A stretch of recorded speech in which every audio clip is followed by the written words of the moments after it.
Let's go ahead and jump into the scripture for today. If this is your first time here, by the way, my name is Todd Peterson, and I'm the lead pastor here at this church. And we've been going through the book of 2 Samuel. And the majority of 2 Samuel, we actually learn the story of King David.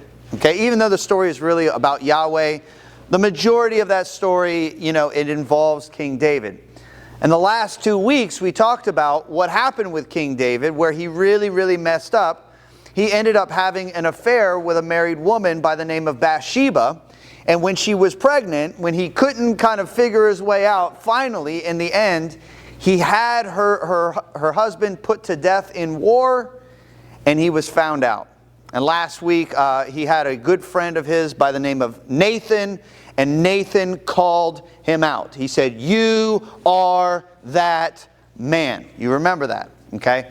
So now, over the next couple weeks, there's going to be the consequences of that curse that God has put over David and his family, and we're going to go through that. Now, it's really complicated, and there's a lot going on, and there's a lot of characters, and we can get lost in it. It's kind of like Game of Thrones for the next few weeks, I'm going to be honest with you. And so I'm going to actually pick and choose where we're going to focus our energy, because there's like 1,000 different lessons that we can actually learn. So this week, though, I want to focus in on what is the greatest factor in finding success. And we're actually going to learn the answer to that by looking at this guy who doesn't find success. He actually fails big time, right? But through his failure, we're going to learn how to have success, right? You can have success and failure based on how you respond. So what is the greatest factor in finding success? Now, in our country today, when we say success, we always think about what? Money, right? Like that's typically what we think about. And I'm going to be honest with you. I want what's best for you guys. Like, I really, honestly, truly, I would love for you guys to not to have to struggle with money. That would be great, right? And that's my goal, and I try to help people through and help them to kind of work through their financial situation. But I want you to thrive. And maybe you want to be successful in business. And so the question that we would need to ask based on this question is, what is the greatest factor in finding success when it comes to your business? But I think in church, we have a greater definition of success, don't we? It's not just business, because we know a lot of very rich people who are miserable, right? Why? Well, because they spend all their time focusing on their business and none of their time focusing on their wives or their husbands. And so I think a portion of success should be, how do I find success in my marriage?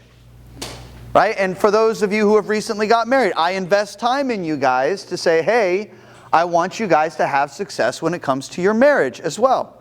So what is the greatest factor in finding success in marriage?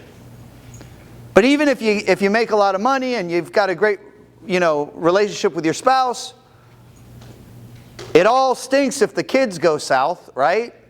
Like if the kids become they're hurting and they live this life of pain and sin, like that's no good. So we should also ask the question, what is the greatest factor in finding success as a parent? And I think the thing that kind of ties it all in, and I think that this is important to everybody who's sitting in here today, is how do I find success spiritually? I know that you guys, and the majority of you guys here are regular attenders here at this church. You don't come and attend church regularly at this church without having a desire to find success spiritually. So what is the single factor of success across all of those things? And we're going to explore that as we get into 2 Samuel chapter 13. Now, before we hit chapter 13, I just want to remind you of the curse. Because like I said, there's a lot going on and we can get distracted. Let me remind you of the curse, and I'll remind you next week as well. 2 Samuel chapter 12, verse 10 says, "Now therefore," this is Yahweh speaking through Nathan to David. "Now therefore, the sword shall never depart from your house, because you have despised me and taken the wife of Uriah the Hittite to be your wife." The curse was, In your family there will always be murder and death because of this sin of yours. Verse 11, he continues, thus says Yahweh, behold, I will raise up evil against you out of your own house, and I will take your wives before your eyes and give them to your neighbor, and he shall lie with your wives in the sight of this son. So that's the curse. So in the next few chapters we should say, okay, how is this curse going to play its way out? So 2 Samuel chapter 13, starting at verse 1, it says, now Absalom, David's son, had a beautiful sister whose name was Tamar. And after a time, Amnon, David's son, loved her. Now, why does it say Absalom's sister, and then it separates out Amnon? Like, aren't they all children of David? Right. But remember, David had a bunch of wives. Okay? And so some of his children, like Absalom and Tamar, were full-blooded brother and sister, whereas Amnon was a half-blooded brother. Does that make sense? Okay. And this is further, so for those of you who are married and you love your wives and you're like, wow, being married to this woman is like bliss, it's awesome, and math says that if I had another one, I would double my awesomeness. No, that never works out that way, all right? And on top of that, this also goes, you know, when you've got these kids and these half-brothers and stuff like that, for those of us who have families where there was a divorce and a remarriage and more kids, we know that it complicates things, doesn't it, right? So, let's continue. And Amnon was so tormented that he made himself ill because of his sister Tamar, for she was a virgin, and it seemed impossible to Amnon to do anything to her. So here's Amnon, who's in love with his half-sister, and he's, in fact, like he doesn't know what to do with himself. In fact, he's so enamored with her, he's sick because he's like, man, I just wish I could be with her, right? This is messed up Game of Thrones stuff, right? So then we come to, and this is our key verse, and we're going to have a lot going on in this chapter, but I really want us to focus here. But Amnon had a friend whose name was Jonadab, the son of Shimea, David's brother, and Jonadab was a very crafty man. And I want us to focus in on Amnon's choice that his best friend was this guy, Jonadab. Jonadab was his cousin, and Jonadab was also his best friend. But the biblical author gives us a little clue. He says, but he was a very crafty man. Now that doesn't have a very positive connotation, right? And here's what I'm going to tell you. Amnon had a choice of the kind of friends that he surrounded himself with, but he surrounded himself with Jonadab. And I'm going to tell you that this is going to become a problem. A portion of the end of this story actually has to do with Jonadab. So let's continue. Verse 4. And Jonadab said to him, "O son of the king, why are you so haggard morning after morning? You're the son of the king. You can do whatever you want. Why are you so bothered? Why are you so tortured? Will you not tell me?" So Amnon said to him, "I love Tamar, my brother Absalom's sister." Now, I would encourage you that you should surround yourself with friends like Nathan from last week. You are that man. Because you know what Nathan would have said? Nathan would have been like, "Ew, bro, gross. What's wrong with you?" Right? And I believe that if he would have had a friend like Nathan that would have said, "Ew, bro, that's gross," snap out of it, we would have never heard this story because nothing would have happened. Right? Like as I look at this story, and this story does not have a good outcome, here's what I want to tell you. Right? The whole thing, I was looking for the pivotal moment, and the pivotal moment could have come from a really, really good friend. But because Amnon chose poorly when it came to his friend Jonadab, verse 5, Jonadab said to him, "Psst, you want Tamar? It's simple. Lie down on your bed and pretend to be ill. And when your father comes to see you, say to him, let my sister Tamar come and give me bread to eat, and prepare the food in my sight, that I may see it and eat it from her hand. It's kind of weird, right? But apparently Amnon thought it was a great idea. So in verse 6, so Amnon lay down and pretended to be ill. And when the king came to see him, Amnon said to the king, please let my sister Tamar come and make a couple of cakes in my sight, that I may eat from her hand. I'm going to be honest with you, that's a weird request. Like, wouldn't a normal request have been like, oh, king, I'm so sick. Tamar, her cakes always make me happy. Could you have her send some cakes? But no, his request was, could you send her to make the cakes? I want to watch her make them. It was a weird request. And David should have recognized that that was a weird request. But I believe that David was so tormented by his own sin, the fact that he had all these wives and all these kids, that what he ended up doing is he indulged his kids to do whatever they wanted. I have evidence, elsewhere in the story that he had a habit of indulging his kids, even in their bad habits, and they ended up becoming spoiled brats. And Amnon was one of them. And so David should have said, no, that's weird. I'll have her send some cakes over. But instead, verse 7, then David sent home to Tamar, saying, go to your brother Amnon's house and prepare food for him. Mind you, he had his own servants. Right? He had people who could have prepared food for him. Verse 8, so Tamar went to her brother Amnon's house where he was laying down, and she took dough and kneaded it and made cakes in his sight and baked the cakes. It's like he's got some kind of a baking fetish. It's weird. I don't know. Verse 9, and she took the pan and emptied it out before him, but he refused to eat. So she took the pan with all the cake, she emptied it out, probably like in a basket or something, and said, here's the and he said, no, that's not how I want. And Amnon said, send everyone from me. So everyone went out from him.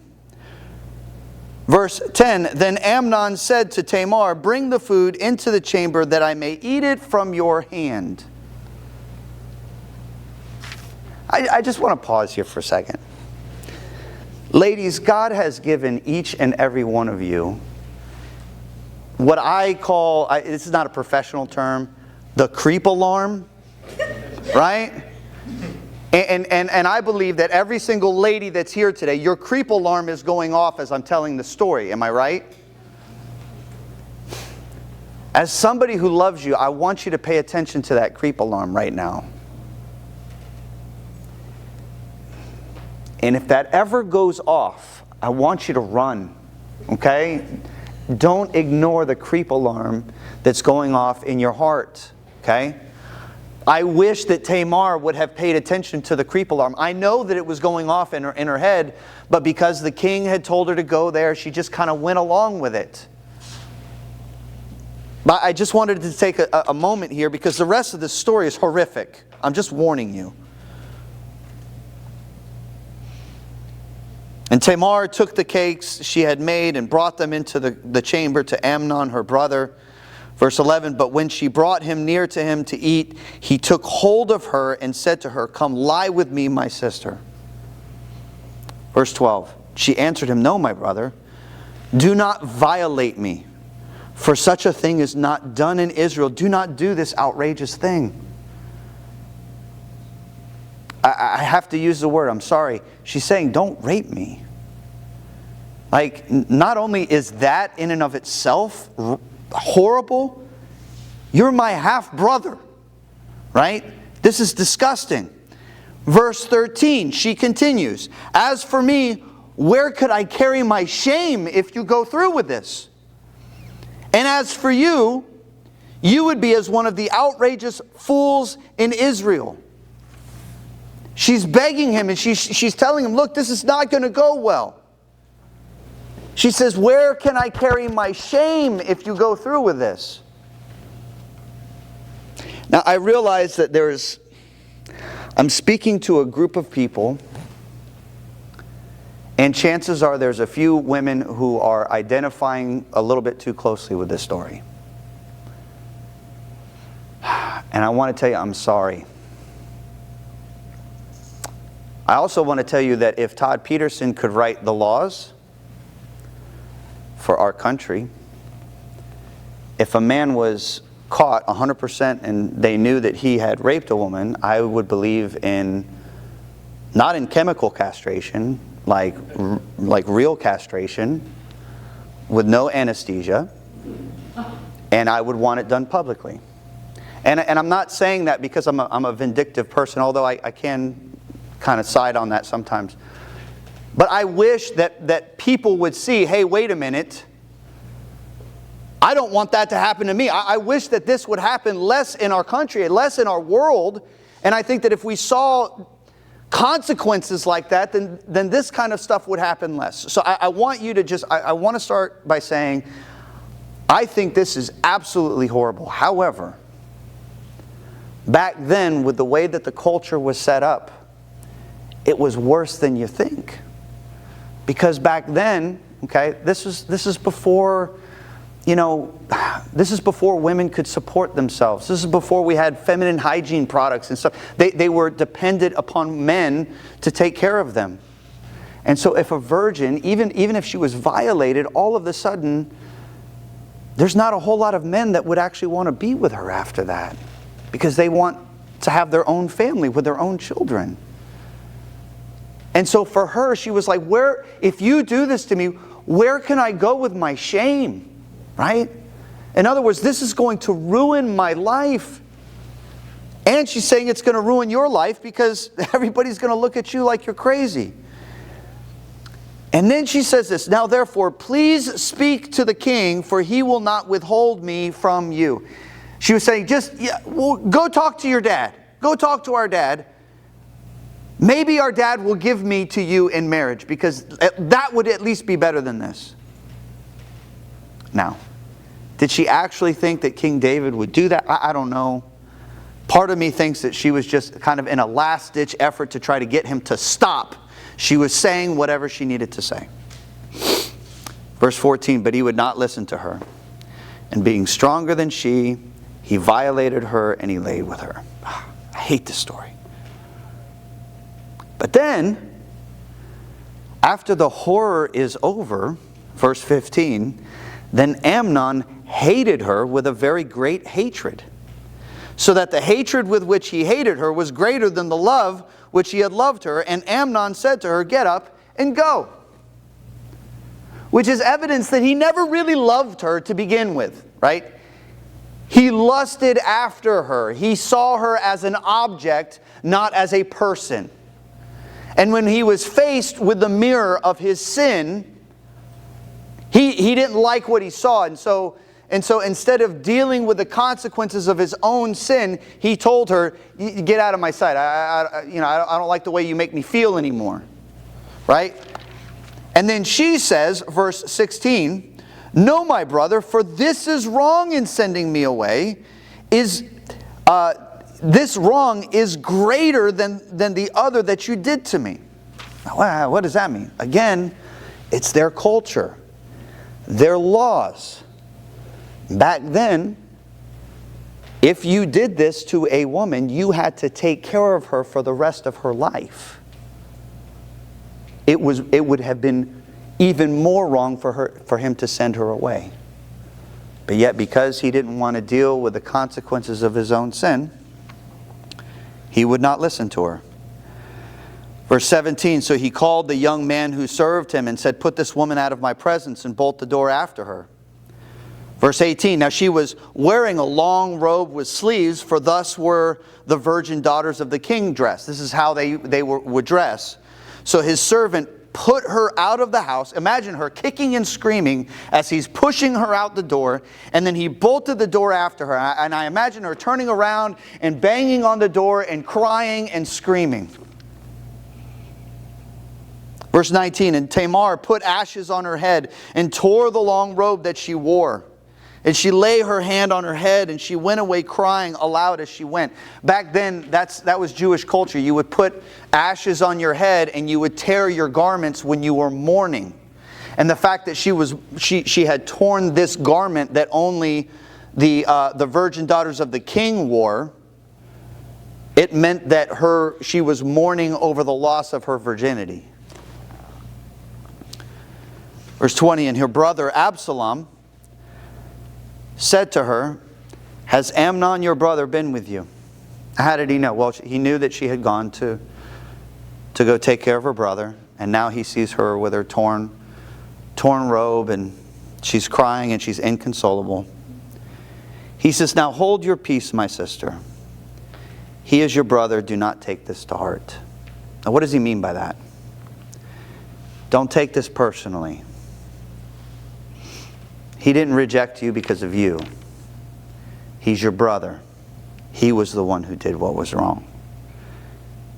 And it also meant, I'm going to take care of this. So Tamar lived, a desolate woman, but she lived in her brother Absalom's house. So for as long as Absalom was alive, he did what Amnon should have done. He took care of her.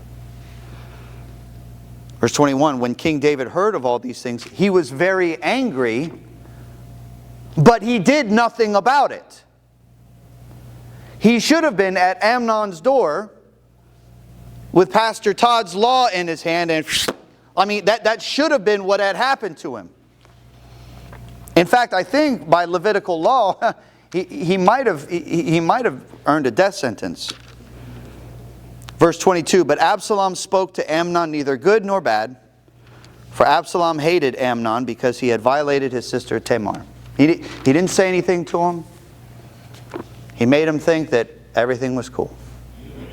In fact, the story goes on to say that he waited for 2 years.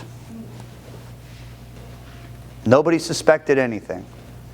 And it came time for Absalom to shear his sheep, okay? And when you shear your sheep, that's when you make all your money. That's when the party happens, right?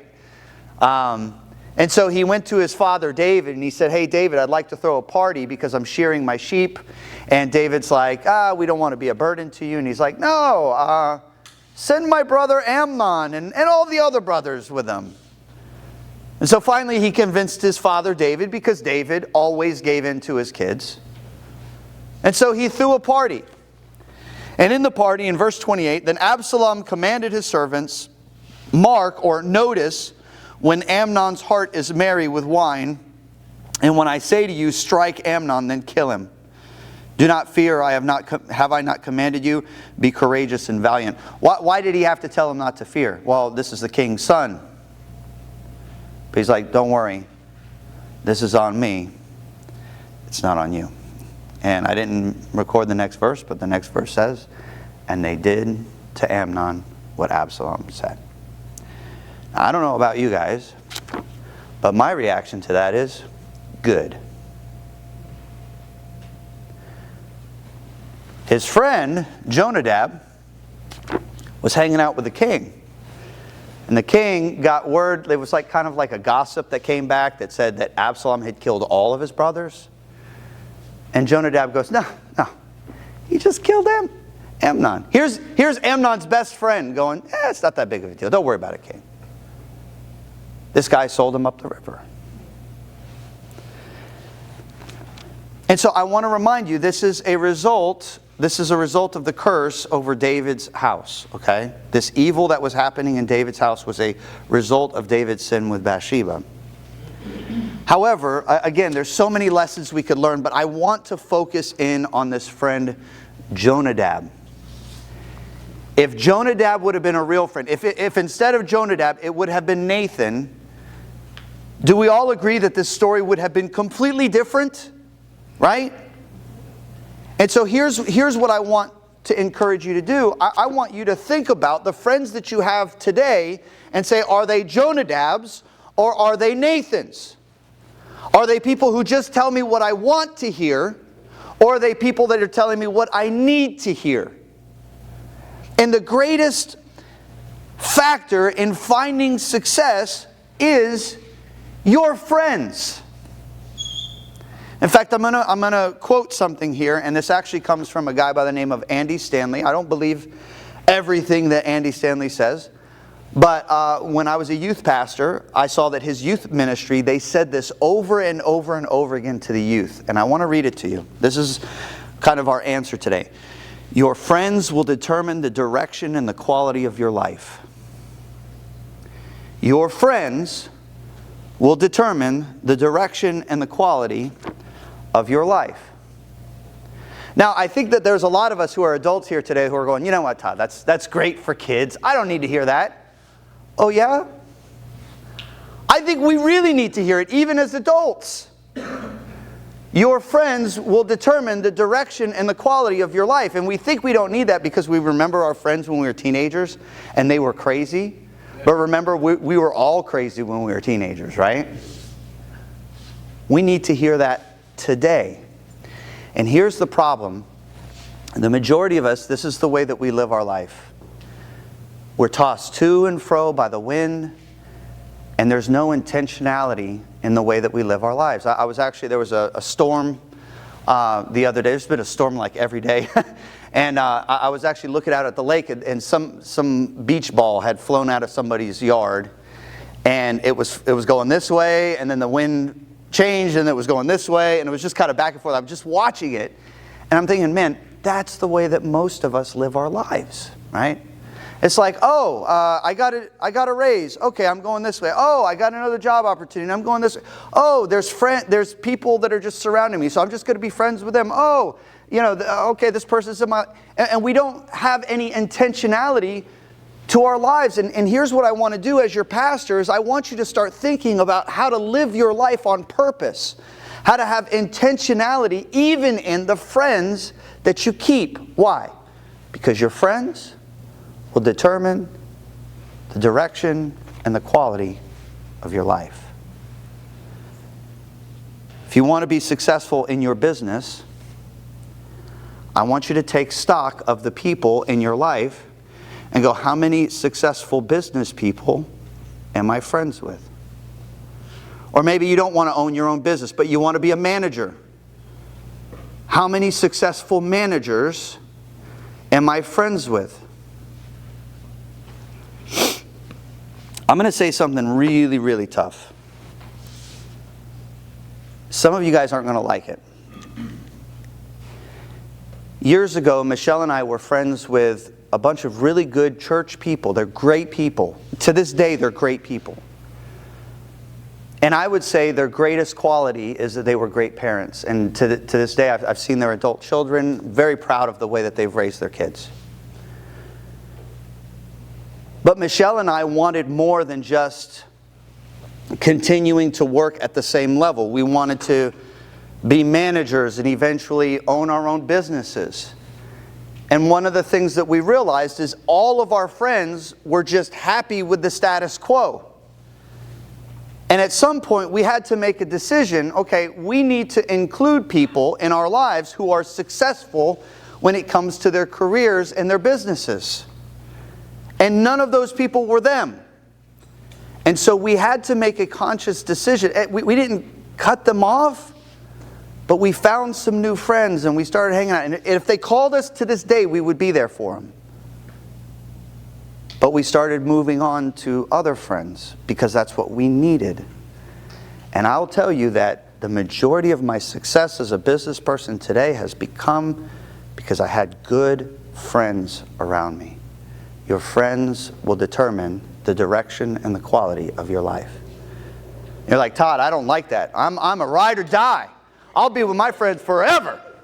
But what if some of your friends are Jonadabs? Are they worth? Because they're not going to be with you forever if they're Jonadabs. You find yourself a Nathan, you ride or die with that Nathan. But what I want you to do is take stock of who your friends are. If you want to be successful in your marriage, and this is the advice that I give to newly wedded couples, find some people who you're like, man, I want my marriage to be like that. And then hang out with them. Just be around them because there's something about hanging out with friends that they determine the direction and the quality of your life. Maybe you got kids. And you're like, man, I want to raise great kids. Here's my tip. Wherever you hang out with other kids, look at the kids. And when you find a kid and you go, that kid right there, I like that kid. Look at their brother and sister. Are they the same way? And if you got a brother and sister and them, that they're both good kids, chances are parents are great, become their friends. You go, oh Todd, but it's hard to tell when the kids are young. So then find older kids. Here's what I want us to do. Find some older kids that you think to yourself, you know what? I would love for my kids to grow up to be like them, and then become friends with their parents. And live your life intentionally. Finding friends, because your friends will determine the direction and the quality of your life. I actually do this with everything. A few years ago, I wanted to get really good at self-defense. So I went to this self-defense gym. I found the biggest and baddest trainer that was there, and you know what? I became friends with him. And I'm a lot better than I used to be. Right? In fact, now here's what I will say.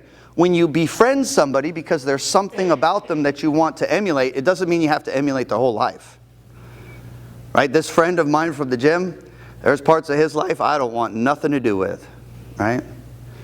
But he's actually identified parts of my life that he wants. He actually told me we were driving in his car one day, and I answered my wife, and I talked to my wife, and it was just a normal conversation. He goes, you know what, one day I hope that I have a marriage like yours. And there's something about friends, good friendships that we share with each other, and we inspire each other to greatness. And finally, I want to encourage you when it comes to spiritually, find some people that you look up to spiritually and hang out with them. Two things that I would recommend in our church. There's a lot of stuff that you could do. But we've got a women's ministry, and then we just started a men's ministry. There are some wise spiritual people in there. I think you could get a lot out of them. In fact, we just started the men's ministry with two people in this church, David Garcia and Raul Benitez. And these are the guys that I hang out with, and they inspire me to be better. And I was like, one day I was hanging out with them, and I was like, you know what? You guys should be hanging out with all these guys. Like, we all need this. And so I would encourage you to do that, because your friends will determine the direction and the quality of your life. Let's close with this memorization verse. I'm hoping that you guys are memorizing this by this time. Matthew chapter 6, verse 33. Read it with me. But seek first His kingdom and His righteousness, and all these things will be given to you as well. Let's close in prayer. Dear Heavenly Father, we thank you for today. We thank you for this opportunity to speak to us. Lord, I pray that as we leave here today, that we would take stock of the friends that we have. And Lord, I pray that we would have a hard conversation with you. And we would say, Lord, what are the friends that need to stay? And Lord, what are the friends that need to go? Lord, who are the Nathans in my life, and who are the Jonadabs in my life? Lord, give us wisdom. Help us to know, Lord, the people that are going to raise us up in the places where we need to be raised up. Lord, we love you, and it's in Jesus' name we pray. Amen.